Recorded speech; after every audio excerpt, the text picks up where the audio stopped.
Bom dia! Estou aqui para o nosso devocional. Hoje nós vamos ler João, capítulo 14, e eu quero ler com você aqui, a partir do versículo 1, diz Jesus, o único caminho. Não permitais que o vosso coração se preocupe. Credes em Deus, crede também em mim. Na casa de meu pai há muitos aposentos, se não fosse assim, eu o teria dito a vós. Portanto, vou para preparar-vos lugar. E quando eu me for e vos tiver preparado um lugar, virei de novo e vos levarei para mim, a fim de que onde eu estiver estejais vós também. Vós sabeis para onde eu vou e conheceis o caminho. Indagou-lhe Tomé: Senhor, não sabemos para onde vais e como poderemos conhecer o caminho? Assegurou-lhes Jesus: Eu sou o caminho, a verdade e a vida. Ninguém vem ao Pai senão por mim.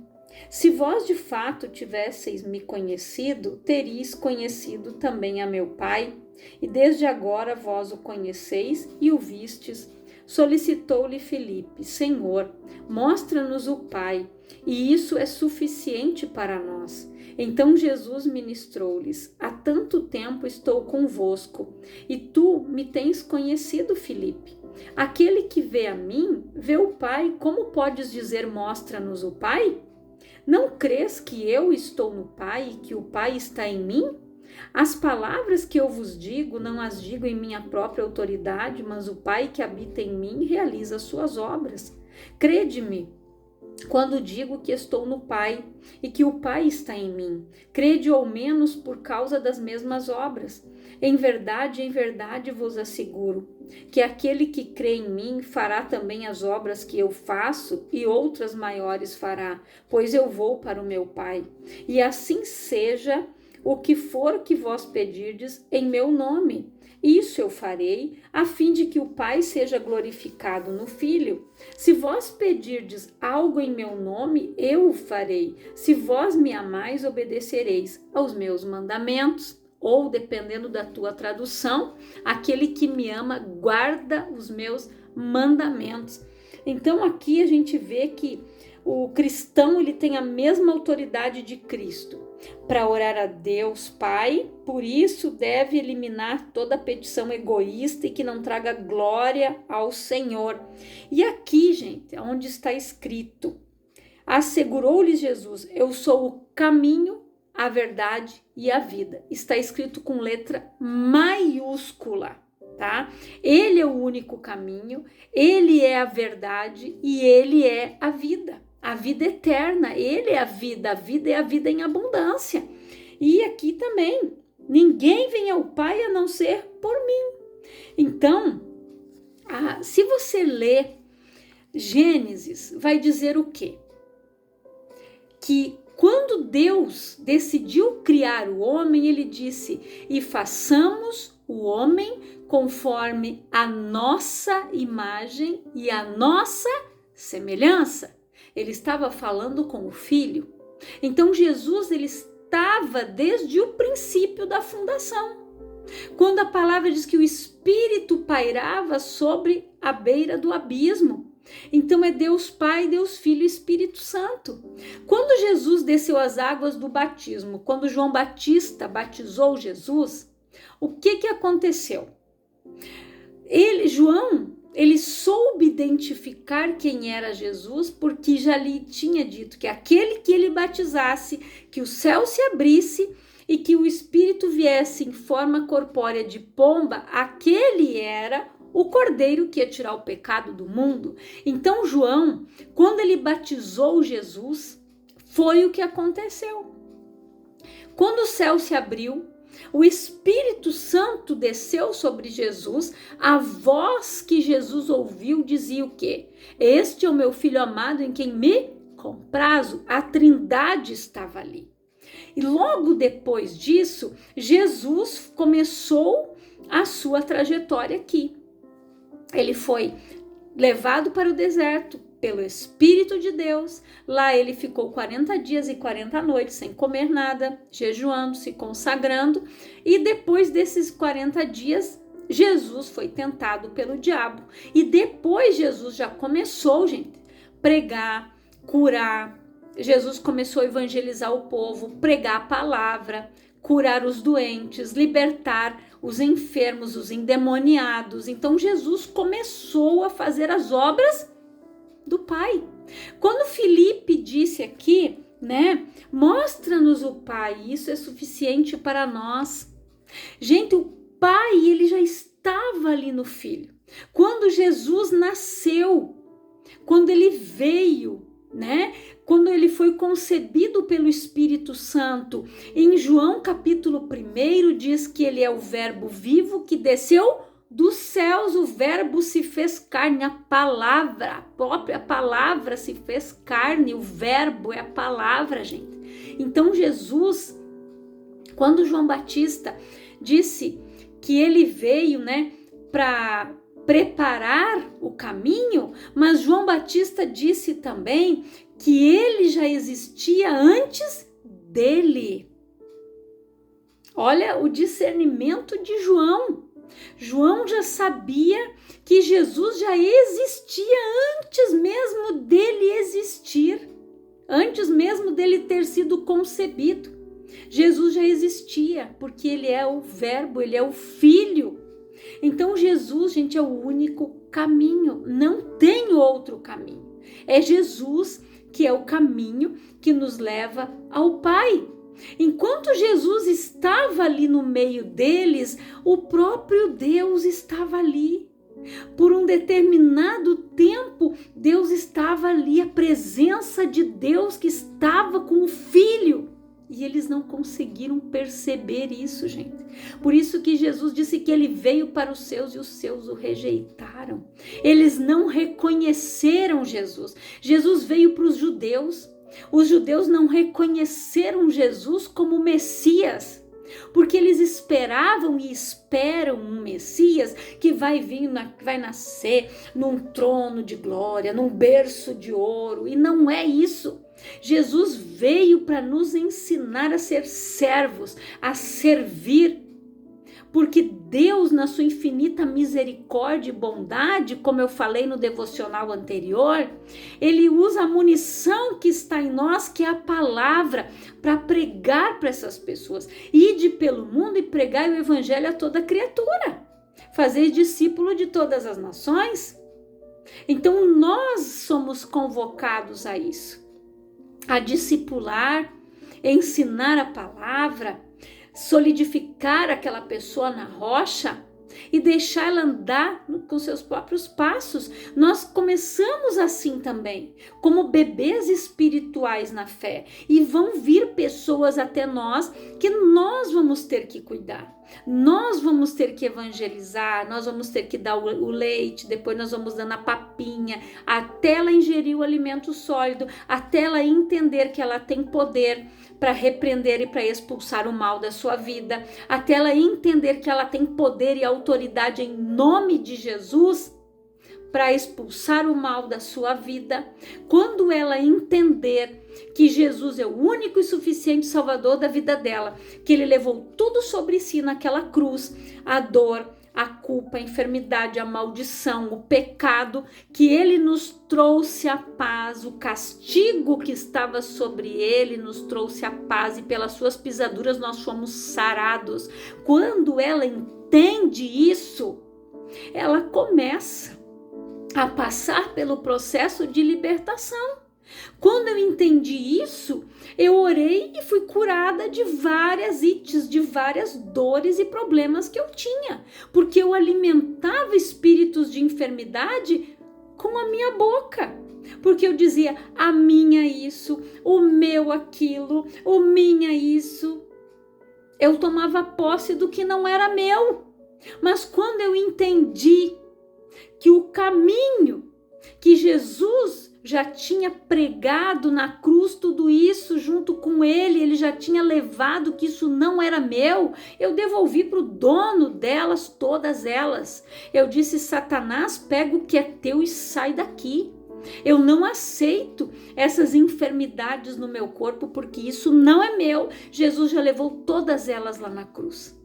Aí eu comecei a passar pelo processo de libertação, de cura, quando eu comecei a entender isso.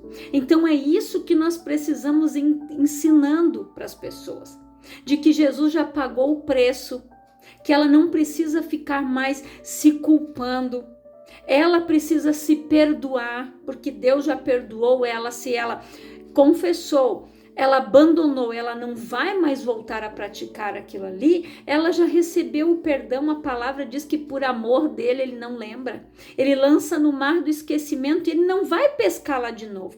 Quem faz a pessoa pescar é Satanás. Satanás age na mente. Satanás, gente, lança os dardinhos inflamados aqui e tenta fazer a pessoa voltar para o passado, condenando ela.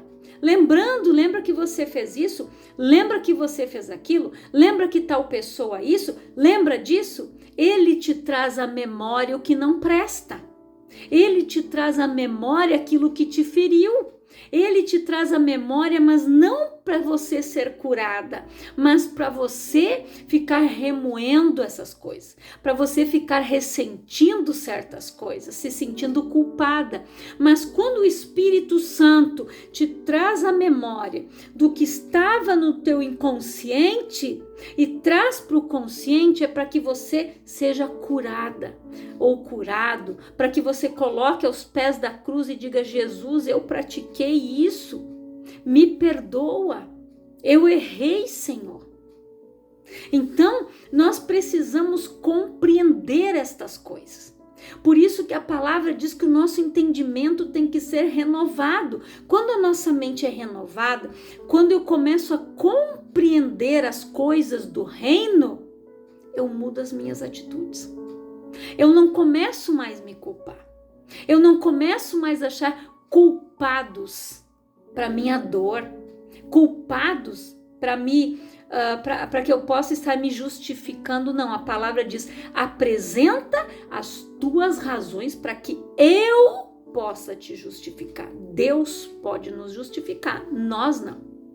A gente não apresenta justificativa, a gente tenta se desculpar, querendo achar um culpado. Não, eu não fiz isso, Senhor, eu não teve a intenção. Porque na advocacia tem o que, gente? O culposo e o doloso. O culposo, tá? É quando a pessoa não teve a intenção de fazer, mas o dolo, ela teve a intenção. E geralmente aquela pessoa que cometeu o mal, ela teve sim a intenção de fazer o mal para o outro. Não adianta: ai, Senhor, mas eu não tive a intenção. Teve, confessa a verdade. Senhor, eu fui ruim, eu desejei isso para o outro, eu amaldiçoei, eu fiz. Reconheça. Isso é abandonar, é confessar: Senhor, eu fui uma peste, eu fui isso, eu fui assim, Senhor, eu era uma coisa ruim, Pai, mas hoje o teu amor encheu meu coração. E isso tudo eu lancei no mar do esquecimento quando eu fiz de Jesus o Senhor da minha vida. Eu aceitei, Ele me perdoou. Então eu também, Pai, aceito o perdão dele, porque Ele levou lá na cruz toda a maldade, toda a iniquidade. Então eu não preciso mais sofrer por isso. Mas você precisa confessar: Senhor, eu fui sim, eu desejei tal coisa. Eu desejei sim, isso veio na minha mente, eu matutei, eu desejei o mal para aquela pessoa. Então a gente precisa confessar a verdade, gente, para Deus. Deus é onisciente, Ele sabe tudo que a gente pensa aqui. Cada coisinha que entra, coisinha que a gente fica matutando, como a gente costuma dizer, Deus sabe antes de sair. Porque o que desce aqui, gente, é o que é gerado aqui. Desce e a pessoa fala. E aquilo que ela fala não tem como engolir de volta. A palavra que ela lançou, ou ela vai gerar vida, ou ela vai gerar morte, ou ela vai gerar maldição, ou ela vai gerar bênção. E aquilo que o homem plantar, certamente colherá a plantação. Então, cuidado com o que você fala. Cuidado, guarda a tua mente, blinda a tua mente. Capacete da salvação, escudo da fé. Diga, Senhor, eu não aceito esse mau pensamento. Satanás, pega o que é teu e sai daqui em nome de Jesus. É assim que você tem que fazer. E é isso que nós temos que ensinar para os domésticos na fé, para os da nossa casa, para aqueles que estão começando a caminhada hoje. Aquilo que nós aprendemos, nós temos que ensinar, gente. Passar o ensinamento para essas pessoas. Quantas pessoas estão escravizadas, cativas, presas em cativeiros, em calabouços espirituais e não saem, não conseguem sair. Pessoas, uma vez eu assisti uma pregação sobre esse tema, calabouços espirituais. Aonde pessoas, quando ouviam essa ministração, elas voltavam ao lugar. Eu me lembro que a pastora que ministrou isso, ela disse que quando ela pregou a palavra, aquela moça voltou ao sofá, aonde ela foi abusada pelo primo muitas vezes, e ali ela ficava presa naquele sofá. Até que ela veio à memória, ela orou e ela saiu daquela prisão. E muitas vezes a pessoa que foi abusada, que sofreu um trauma, ela fica presa naquele lugar. Aquela moça ficava presa naquele sofá. Quando ela lembrava do sofá, ela vinha tudo à memória dela. Porque foi algo que ela não confessou. Senhor, isso me feriu, isso me causou dor, esse primo fez isso. Me causou essa ferida, me causou esse trauma. Mas pelas tuas pisaduras eu já fui sarada, Senhor, me cura, me liberta desse mal. Eu não quero mais lembrar desse sofá, eu não quero mais voltar para a cena daquele sofá e lembrar daquilo que me causou dor e me causou dano. Eu perdoo essa pessoa que foi usada pelo diabo, mas essa maldição entrou na minha vida porque alguém abriu uma porta. Mas eu anulo essa maldição da minha casa, isso não vai seguir na vida dos meus filhos, na vida dos meus netos.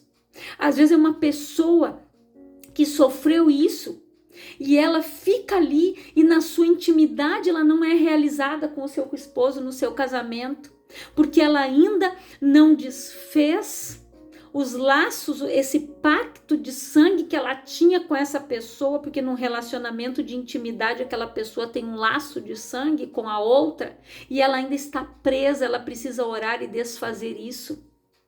Então, são tantas coisas, gente, que no mundo espiritual as pessoas acham que é besteira, mas não é. Elas vivem escravizadas e presas em muitas coisas porque elas não têm o conhecimento da verdade que é Jesus. Elas não têm o conhecimento da palavra que cura, que liberta, que transforma, que muda situações, que muda a vida, que perdoa, que tira a culpa, que tira a dor. Então, vá conhecer. A palavra diz que o meu povo sofre e perece por falta de conhecimento. Tem pessoas que não buscam este conhecimento. Satanás não quer que ela tenha esse conhecimento, porque ele quer que ela continue aprisionada, cativa, sofrendo. Mas quando ela entende isso, ela é liberta. Então nós precisamos orar para que essas pessoas saiam desses cativeiros, desses calabouços espirituais. E se você é uma pessoa dessas, ore ao Senhor, busque ajuda, fala com o teu líder, fala com o teu pastor, com a tua pastora, peça para que essa pessoa ore com você, confesse os teus pecados, peça para o Senhor, Senhor, me limpa disso. Eu não quero mais isso na minha vida. E Jesus disse que ele iria para o Pai, que a casa do Pai tem muitas moradas, gente. Ele foi preparar o lugar para mim e para você. Mas nós precisamos estar firmes, perseverantes até o fim. Até ele voltar para nos levar para os nossos quartos lá na mansão celestial, para os nossos aposentos, para aquele lugar que Deus tem reservado para cada um de nós, a casa de meu Pai. E Jesus disse: se não fosse assim, eu vos teria dito, mas eu vou preparar lugar. Ele vai preparar lugar para os salvos, para os santos. É isso que ele foi. Ele foi na frente, mas deixou o Espírito Santo Consolador, aquele que nos convence da justiça, do juízo e do pecado. Olha como Deus é bom. O seu Espírito está aqui, mas o Espírito da verdade que o mundo não pode ver e o mundo não pode receber. Só recebe o Espírito da verdade aquele que fez Jesus Senhor e Salvador da sua vida, único e suficiente. Mais ninguém. Então, faça uma reflexão desta palavra, passe ela para quem precisa, para aquele que o Espírito Santo disser: esse eu vou mandar, manda para aquele outro, manda. Faça a tua parte e Deus vai fazer a dele, o Espírito Santo vai fazer a dele, que é convencer. Não é eu e não é você, é o Espírito de Deus que convence da justiça, do juízo e do pecado. Quando a pessoa ouve, quando ela aceita a palavra plantadinha, enxertada, ela liberta, ela cura, ela salva, ela transforma. Eu quero orar por você, Pai, em nome de Jesus. Eu oro por todas estas vidas que ouvem esta palavra. Pai, que essas pessoas tenham este entendimento, que o Espírito Santo abra a visão dela, que os olhos espirituais sejam abertos, que o Senhor venha trabalhar na mente, no coração, libertando os que estão cativos, oprimidos pelo diabo, presos em calabouços espirituais, pessoas que estão algemadas a outras na intimidade, que esses laços de sangue sejam anulados no nome de Jesus, que esta pessoa seja liberta, que ela tenha sua alma curada, que ela viva a vida e a vida em abundância que Jesus conquistou lá naquela cruz, Pai, que ela seja liberta verdadeiramente, que ela viva essa vida plena, que ela fique no caminho, na verdade e na vida que é Jesus, e que Deus te abençoe grandiosamente, te abençoe em nome de Jesus.